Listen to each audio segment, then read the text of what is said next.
আমি একটাই সংস্করণ, অন্য কেউ নয়। আমি আমার শেষ খসড়া।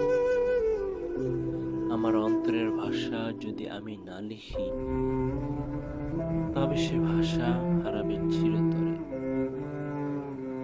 যেমন হারিয়ে যায় একটি মাত্র অনুবাদহীন প্রার্থনা। আমার ভাবনা, আমার দুঃখ, আমার আলোকিত অন্ধকার সব একবারই ঘটছে এখনই। আমার মৃত্যু মানে এক সম্পূর্ণ গ্রন্থের সমাপ্তি, যার আর কোনো নতুন সংস্করণ প্রকাশিত হবে না।